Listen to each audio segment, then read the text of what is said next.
In the day's other news, comments by President Trump's personal attorney raised new questions about whether his 2016 campaign colluded with Russia. Rudy Giuliani had previously dismissed the idea, but on CNN last night, he seemed to reverse himself. I never said there was no collusion between the campaign or between people in the campaign. Yes, I have no idea if I have not. I said the President of the United States. There is not a single bit of evidence the President of the United States committed the only crime you could commit here, conspired with the Russians to hack the DNC. Today, Giuliani sought to clarify the comments in a statement. He insisted again there was no collusion of any kind involving Mr. Trump. As for the campaign, he said, quote, "I have no knowledge of any collusion by any of the thousands of people who worked on the campaign."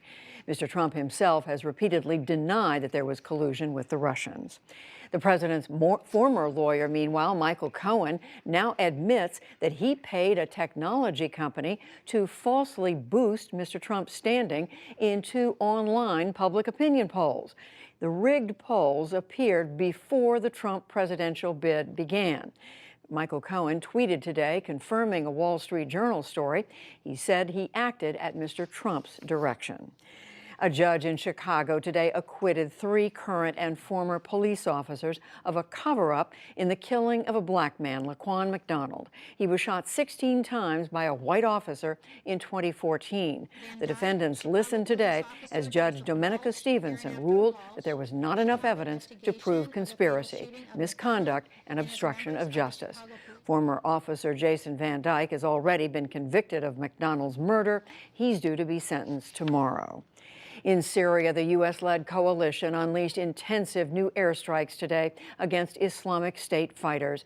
They targeted Deir al-Zur province, the last ISIS stronghold in the country's east. Just yesterday, an ISIS suicide bombing killed 4 Americans in Syria. Last month, President Trump announced that U.S. forces will be leaving Syria. Spain reports a new surge in migrants crossing from Africa. More than 472 were rescued in the last 2 days. Many were brought to Malaga, where they were screened by the Red Cross. Attempted crossings to Europe as a whole are at a 5-year low. Back in this country, Michigan State University ousted its interim president today after he said some sexual abuse victims at the school enjoyed the spotlight. John Engler was dismissed a week before his resignation would have taken effect. The chair of the university's trustees said today that Engler's comments don't reflect the school's values.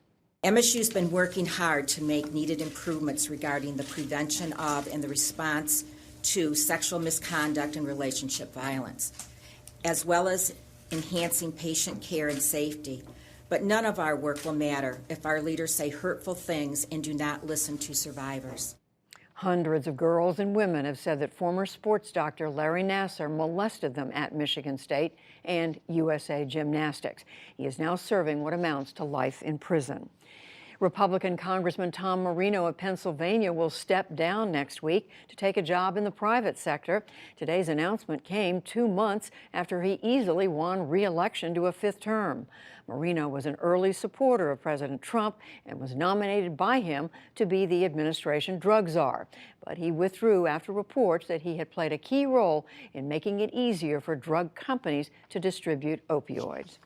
On Wall Street, stocks rallied on reports that the Trump administration might consider scaling back tariffs on Chinese goods. The Dow Jones Industrial Average gained 163 points to close at 24,370. The Nasdaq rose more than 49, and the S&P 500 added nearly 20. And a major American poet, Mary Oliver, has died. She passed away today at her home in Florida. Oliver authored more than 15 poetry and essay collections and was known for her odes to nature. She won a Pulitzer Prize and the National Book Award, among many other honors. Mary Oliver was 83 years old. Still to come on the NewsHour, the president announces a plan to boost missile defense, including possibly in space.